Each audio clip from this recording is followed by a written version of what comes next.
Thank you. Thank you, guys, and good day, everyone. Thank you very much for joining us today. It is a pleasure to be here in this workshop on the global indicators of the Regional Observatory of Adaptation. This is proposed as an initiative from UNEP in Latin America and the Caribbean. I would like to start saying thank you for joining us, for taking the time to participate on this workshop. For UNEP, it is very important to understand how our region is moving forward into the implementation of the global goal of adaptation framework and also on the global climate resilience framework that was produced as part of the COP28 outcomes.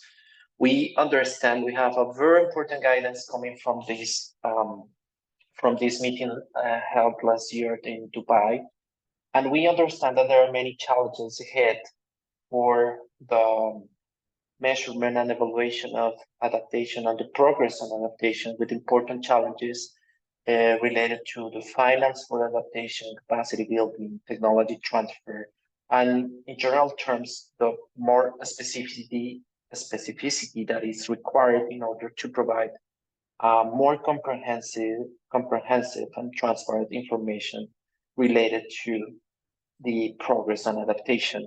So we understand that there is a very strong understanding, a very strong framework around the goals on adaptation.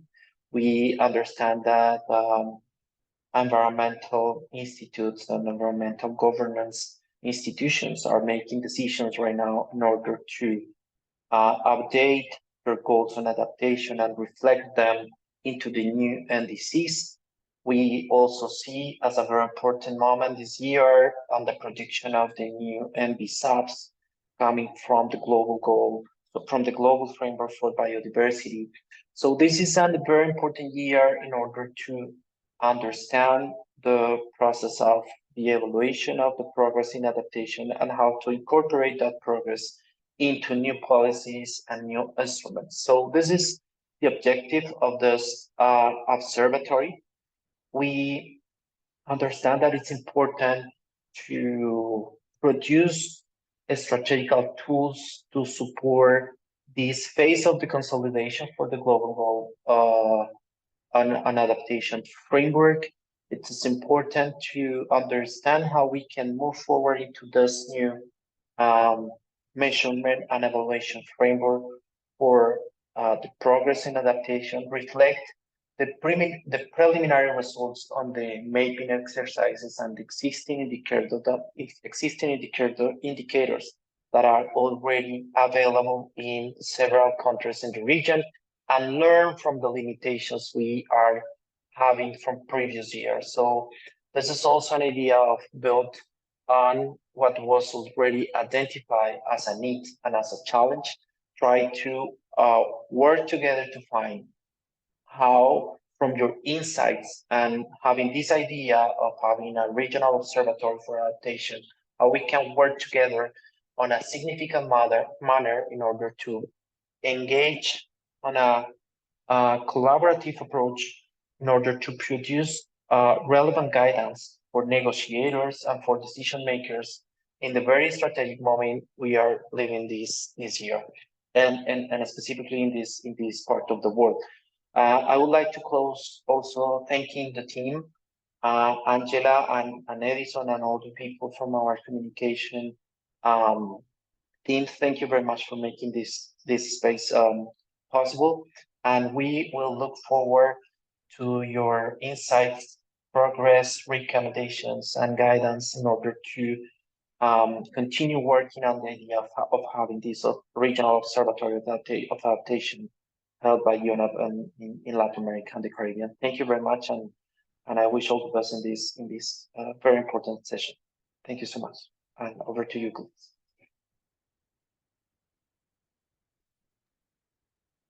Many thanks, Sebastian. Let me see if I can share my screen.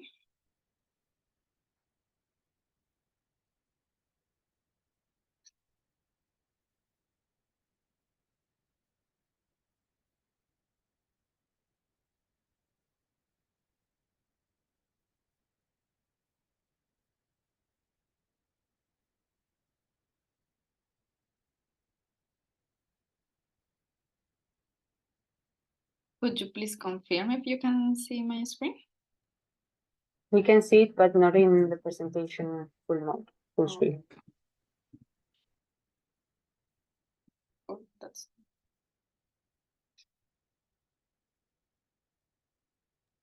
Oh, yes. Yes, we can see it.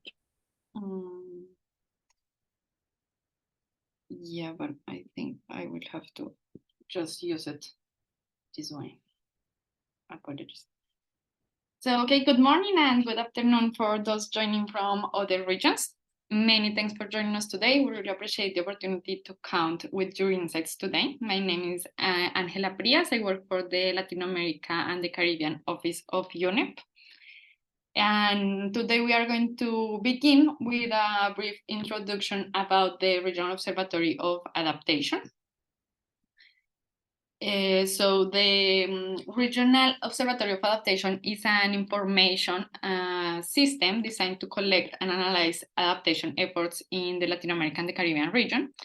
This observatory aims to foster collective reflection on the progress and obstacles related to adaptation in the region.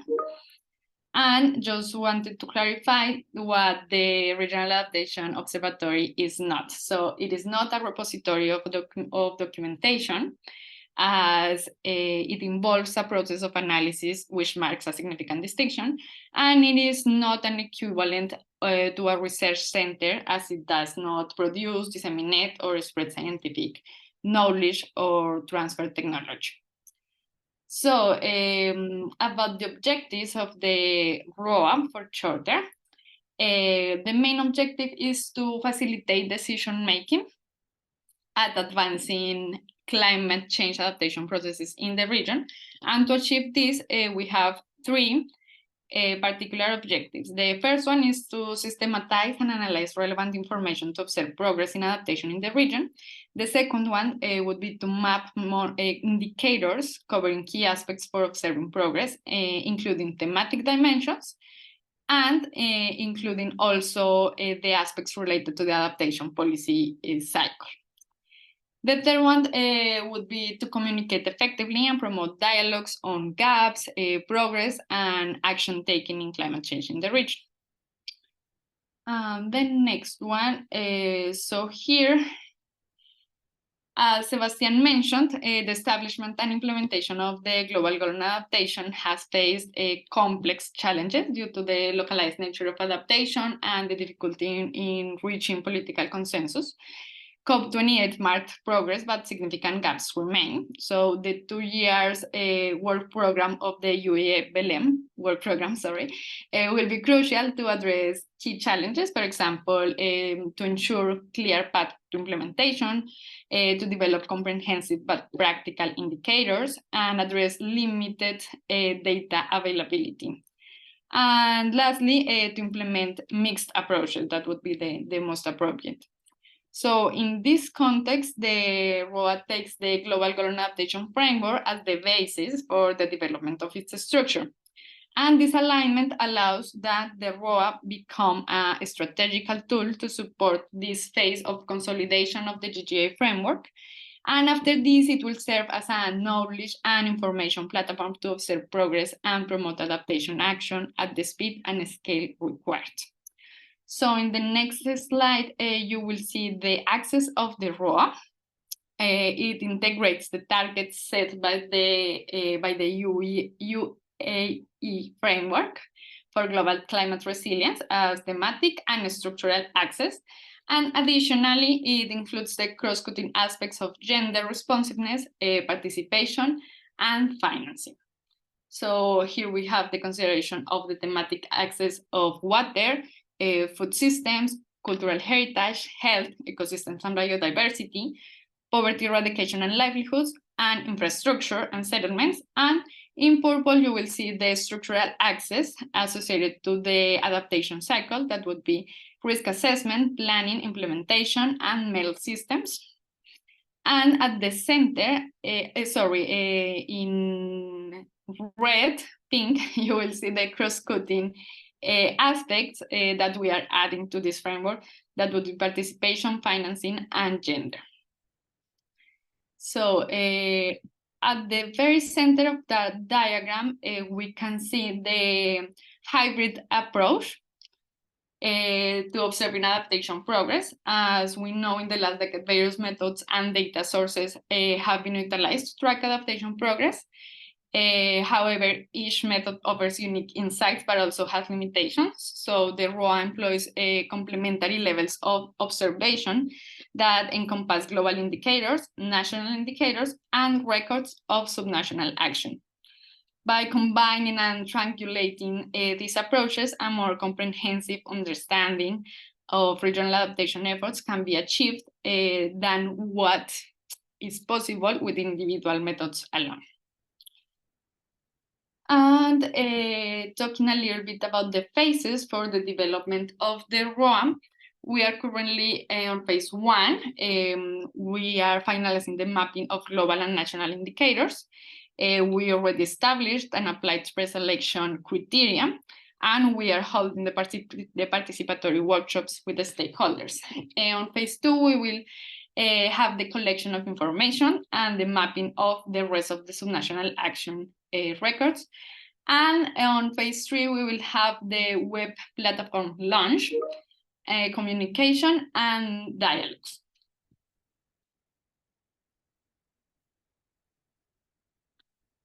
And lastly, how can the ROA help you? So we identified 4 key stakeholders that can use the ROA. So for example, governments can benefit from using the ROA to make evidence-based decisions and report on the status of progress. And also they can use it as a guideline to align or design the mail systems of their national instruments.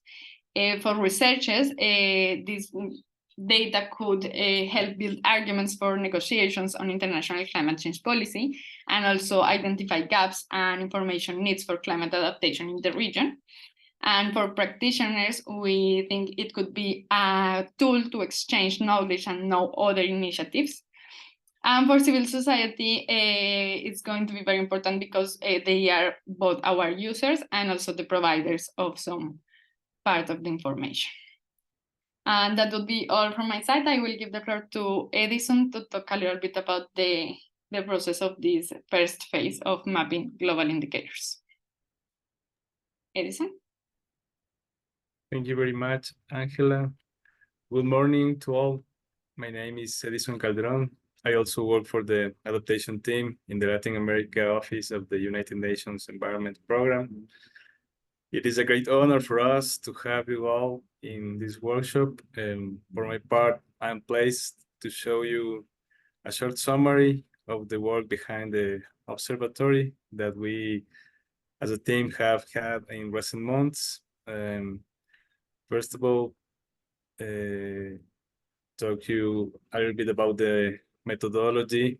We did a systematic review of secondary and primary sources of information on existing adaptation indicators. And we had more than 2,200 sources identified. We did systematic evaluation of adaptation responses reported in academic grade literature, existing global data sets of mostly quantitative indicators, also tracking of financial flows, and self-reported progress on platforms by countries. We have 118 indicators mapped so far. Next, please.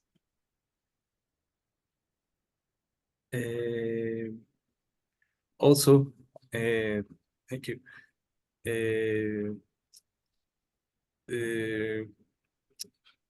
Then see we have the preselection criteria we used for each of the mapped indicators. First, relevance. The idea is that indicators most adequately respond to the relevant aspects of national policies and international agreements. We also see perdurability. That means indicators should refer to aspects that are durable over time, but susceptible to change. Also, we see indicators easy to understand and means easily understood by most of the target audience. We see also feasibility. The selected questions are feasible to be answered with the available information. We see also reliability and validity. The technical and methodological procedures used in the construction of each indicator must statistically valid and reliable. And finally, comparability. We see as far as possible that the indicators should have regional and international comparability, favoring use of validated and international standards and classifications that were the preselection criteria that we use with the indicators. And finally, with the next, we would like to mention that the 118 indicators that have been made in each of the axes of the GGA, the adaptation cycle and the cross-cutting indicators. We have them organized and classified, and we bring them today to the session, and we will talk a little bit more today about these indicators. Thank you for me right now, and I let the floor to Angela. Oh.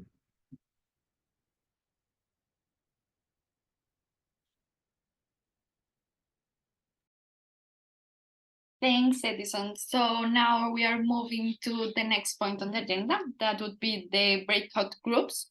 So we will have 2 rounds. The first one is going to be focused on thematic targets, and the second one is going to be focused on targets associated to the adaptation cycle. So for each round, we will have 4 groups that have been already organized. So what you will see during your breakout groups is that first we invite you all to have a small round of introductions, as we didn't do it in plenary. And then to go ahead with the discussion on the guiding questions.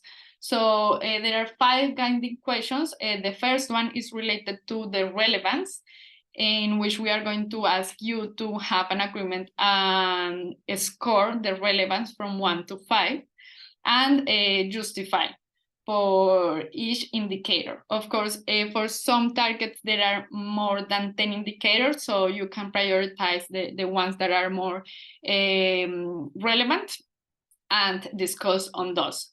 The second one is related to the limitations. For this question, you can just have a general discussion about the main limitations of the entire set. The third question is related to the cross-cutting issues, such as gender responsiveness or participation. And the fourth question is related to how we can express progress in that target in terms of finance. And the fifth one and last one is related to the gaps or recommendations of improvements that you can identify or make.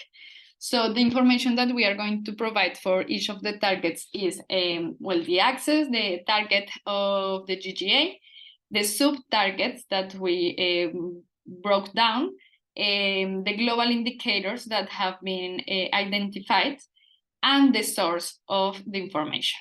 So we know it's limited information and limited time as well, but I know, and it's going to be very helpful that for most of the groups, you will have a representation of the organizations that have been working on those global indicators, so they can provide also some background and deep information. So now we can go ahead with the breakout groups. Hi, colleagues. I can see that we're in plenary again, that I don't see Angela. Angela is not there. So The idea of this part of the session is that we can discuss also, or you can report in the plenary what you have been discussing in the groups. So if we agree, can we all just let me see how the groups were distributed.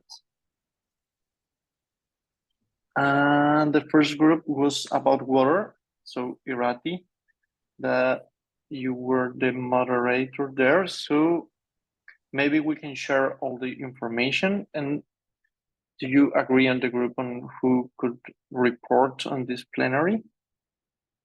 Yes. So we're a group of 6, I believe, Ian, and Ying volunteered very kindly. Okay, to perfect. give us just a little summary of what we talked. So I'll just say first that because of timing as well, we kind of skipped the first question of evaluating each indicator, but we talked more deeply on all the other questions. So if Ying is here, I invite her to just in 1 or 2 minutes mention what we talked. Thank you. Yes, thank you. I try to cover everything we have discussed. In our room, we focus on the sector of water resource, and what we have looked at, we did not really manage to give score because we thought like we would need more time to do that exercise, but we tried to cover all the other questions. So for the second question, we look into the limitations, and one key point in the room we discussed is whether we should also take the point into consideration of regard water not only as a resource, but also as a reason for hazard. And then later on, we realized that maybe we can consider a water-related hazard and adaptation actions on the other sectors instead of this sector. So this is a cross-cutting point I think need to be addressed together with other target group. And later on, we look into the sub-target, and we realized that to address the 3 elements of GGA, so some sub-target or indicators should cover the capacity of, adaptive capacity, which is missing here in the water sector. And also later on, we discussed about whether we can describe all those progress made in this sector from the finance perspective. I think some of the indicators towards the bottom of the list, I can't recall all of them, could be assessed from the finance perspective. And I think to the last, we look into the gaps and the opportunities. Again, we discussed the different some missing indicators that can cover the adaptive capacity, which is not covered at the moment. So this is a gap that could be addressed. I hope I covered everything. Please, if I have missed anything, please. Thanks.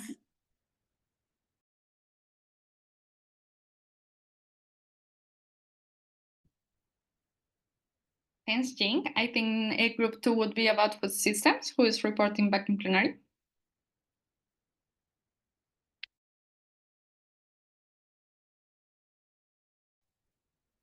Abigail, please. Yes. Hi, colleague.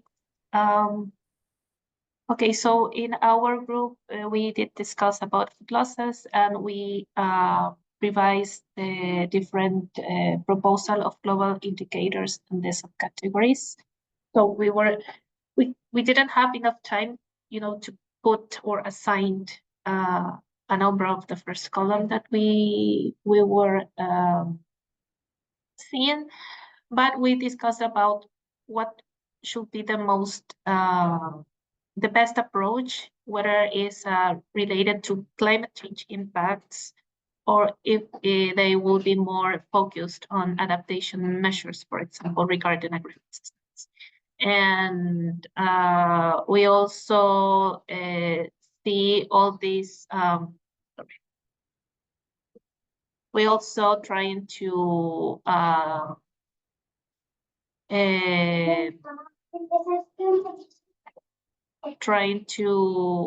agree, because the first one was about attribution related to climate related issues or disasters.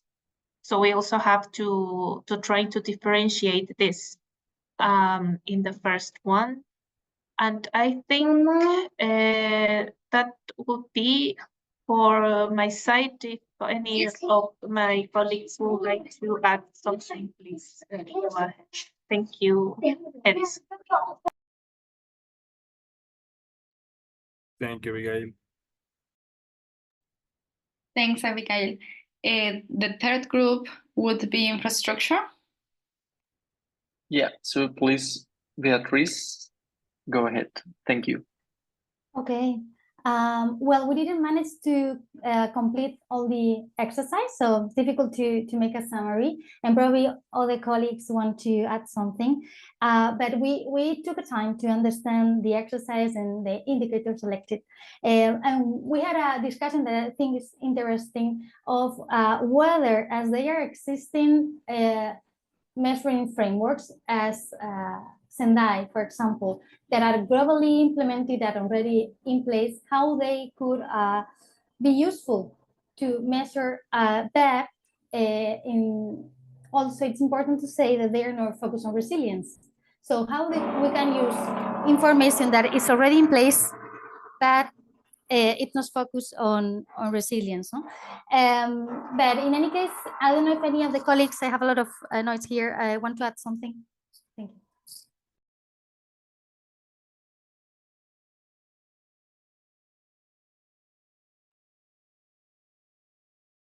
No, I think, thanks, Beatriz. I think that the most important thing is that we discuss about conceptual issues regarding disasters and climate resilience, and if all the indicators, for example, were measuring resilience per se. And I think that's the most important thing. We discussed also about the Sendai framework and how we can choose also different kind of information that we have in Sendai that is more related to resilience. And sadly, we cannot discuss also the minimizing of climate related impacts, but we discuss only about increasing resilience, but it was actually a good discussing or a good, interchange of information. So thanks, Beatriz, and all in the group. Thanks, Beatriz, and thanks, Santiago. And next up would be ecosystems. Timo would be reporting back. Yes, thank you very much, and hi, colleagues. So we discussed about the relevance of some of the indicators. So we had the ecosystem and biodiversity indicators, and whether they're relevant to the sub-target. The first sub-target was outcome-related risk reduction. And to give you just one example, so the proposed indicator was the red list of species that are extinct or are threatened to be extinct. And we discussed that in many of the cases, the underlying driver of extinction is not climate change, but it's, overfishing, hunting, habitat destruction, overuse of resources. So that the indicator therefore wouldn't measure climate risk or adaptation, but something else. And that this aspect of relevance is relevant for all of the indicators.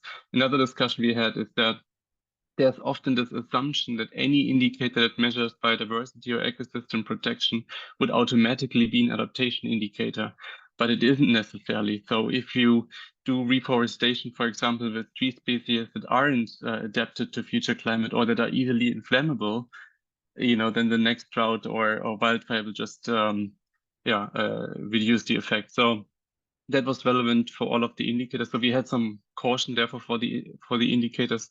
We also discussed if the indicators are actually tracking action or outcomes. We learned that the mapping has actually differentiated the indicators accordingly, but this wasn't visible in the table. And so we had lots of ideas and suggestions how to fine-tune some of the indicators. In some cases, it wasn't clear how the indicators would be measured, but that would be really important to understand if they are suitable. And so I think that in summary, that's a short reporting back. If anyone wants to add, thank you. Yeah, if I could hop in with just one more quick thought that occurred to me kind of after our discussion ended. Of the list of possible indicators that we had to look at, I think the one that was inclusion of ecosystem-based adaptations in the National Adaptation Plan might be my favorite because, as Timo mentioned, we talked about intentionality, right? Just protecting forests, just doing restoration does not necessarily mean you are building resilience. And it also raises the question of what is the resilience for? Is it for the ecosystem itself or people who depend on it? But if those policies are actually in a national adaptation plan, it seems like that would mean that you're considering them from an adaptation perspective. Thanks so much, Timo and Rebecca. So we are running a little bit out of time, but we still want to have the discussion about the adaptation cycle targets. So we are going to breakout groups again for a shorter period of time, no more than 15 minutes. So please focus on only 1-2 indicators, and we will be back in 15 minutes to report back and conclude. Thanks, everyone.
Also, on the level of and the methodologies that countries would use, because it would differ greatly if you have mainly a basic methodology where you can just recover information from stakeholders, then make a statistical analysis or biophysical modeling. So those would differ in terms of the outcome when you have the planning or the NDCs based on this type of assessment. So I think that is also one feature that we would need to consider when including this type of assessment and indicators. Great, thanks so much, Nicolas. The second group would be about planning. Pilar Zambrano. Pilar Bueno. Yes, thank you very much, Angela. And also very brief, very interesting discussion. Thank you to all the colleagues. I will refer to missing pieces, and also because there was some level of comfort with some of the indicators addressed, and we had the opportunity to share with the colleagues that also are part of the institutions proposing those. So some of the missing pieces are related to the possibility to develop something more in terms of locally led adaptation and principles, focus on that. Also, we said that there are no, so far we didn't have in this set indicators in terms of mainstreaming adaptation in other policies. There was also a comment with respect to gender and other GESI approaches and participatory in subnationals that we need to put something on that, because that is more focused at the national level. And the last one I have is also the main discussion with respect to participatory approaches, what that means at the global level. And because when we said, for example, when we talk about effectiveness of this kind of approaches, it's very difficult to understand what is effective to one is probably not effective to another one, or even what is the participatory process is not the same in different countries and communities, etc. I hope is enough, but of course the colleagues can complement.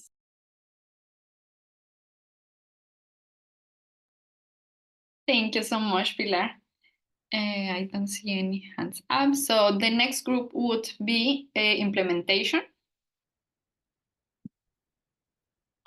Who would be reporting back? Timo again. Yeah, Thank it's you. me again. Thank you. I mean, the indicators are really relevant or taken from the adaptation gap report. So, for example, a number of adaptation projects that are internationally funded, a number of countries that report on the implementation of their NAPs. I mean, these are both highly relevant indicators. The limitation on the number of projects is that currently we are only looking at the adaptation fund, the GCF and the GEF. We've been trying in the adaptation gap report to broaden this to also projects from multilateral donors, from bilateral donors and MDBs, but it's difficult to get the data. The second limitation, of course, is the quality of implementation. So it's good that countries are reporting about NAP implementation, but if you just count number of countries that have a document, the number of countries that have a progress report, it doesn't say something about the extent and quality of implementation. So we discussed, ideally we would have information about how it's implemented at the local level, what local governments are doing. I'm pleased to report that in this year's adaptation gap report, for the first time, we will look at the content of the NAP progress reports and trying to synthesize. And here, one relevant aspect of discussion today is it is quite difficult to boil this down to a single metric or number. Basically, it's not possible. So here we have the trade-off between an indicator that's simple and easy to use at the global level and something where you really need more space to synthesize a narrative that accounts for the different contexts. On economic cost, which is another important aspect of the implementation target, we were reminded, I think from a colleague from the Caribbean, that we need to normalize the figures. So if there is a hurricane in a certain year, but not in another year, we can't conclude that in the second year, it would be because of adaptation. There simply is no occurrence of the extreme event. So we would need to normalize economic costs. Finally, on gender responsiveness, we agreed that it's important to have this as a genuine aspect and not just as a tick the box exercise, but to try to make sure that gender is definitely, genuinely considered and not just, okay, gender is mentioned somewhere, okay, tick. And finally, there was one indicator, number 6A, or you don't see the list, but that indicator asked for the number of hazards which cannot be affected by adaptation. Adaptation cannot influence if a flood takes place or hurricane takes place. So that, to me, that was not an adequate indicator. Thank you. Thank you so much, Timo. And the last group would be monitoring and evaluation. Who would be reporting back? It would be me, dear Angela. Many thanks to all of you again. Well, in the end, I was left as the narrator of our group on MEL, monitoring, evaluation, and learning. I told them that my main talk was about the first 3 indicators and their adaptive approach. And then we went on to talk about the importance of the vulnerability reduction assessment component in the national report, such as the transparency and NDCs. We were asked to review indicators 4 and 5 and 6 of this list. We talked about institutional capacity not represented in indicators, and we finished with the regional application of an indicators that we can be useful for the observatory. That would be all. Thank you. Over. Thanks, Edison. So as we have already run out of time, the last thing we want to say is to thank everybody. This has been a wonderful session. We should have 2 days in a row to discuss all of these topics, but time is always the constraint. So we just want to thank everybody to let you know that now we are going to move forward to work on the other spheres, the national sphere and the subnational sphere. So we are going to be in touch with surveys, sharing also the website of the observatory, and getting in touch again for the coming workshops for the development of the observatory. So thank you very much, everybody. We wish you a very happy afternoon or day, depending on where you are. Thank you so much. Many thanks to all. Thank you all. Thank you. Bye-bye. Thank you. Thank you. Bye. Bye. Bye. Thanks, colleagues. Bye-bye.